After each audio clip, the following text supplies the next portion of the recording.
Face wash చేసుకొని aloe vera gel మాత్రం వాడతాను. వేరే ఫేర్ అండ్ లవ్లీ కూడా లేదు, ఏది వాడేలేదు. డైలీ నైట్ కూడా పెట్టుకుంటావు కదా? ఈవినింగ్ ఒక 6:30, 7 o'clockకి ఫేస్ వాష్ చేసుకునేసి అలోవెరా జెల్ వేసి పూసేసుకుంటాను ఓన్లీ. మళ్ళీ మార్నింగ్ లేస్తానే మళ్ళీ ఫేస్ వాష్ చేసుకొని మళ్ళీ అలోవెరా జెల్. ఎప్పుడు ఫేస్ పైన ఉండేలా. అవును అవును. స్కిన్ చూడండి ఎంత క్లియర్గా వచ్చింది.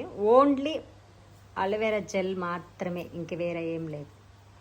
ఒక్క మహత్యమే. ఈరోజే స్టార్ట్ చేయండి అరుణాస్ ఆర్గానిక్ ప్రోడక్ట్స్.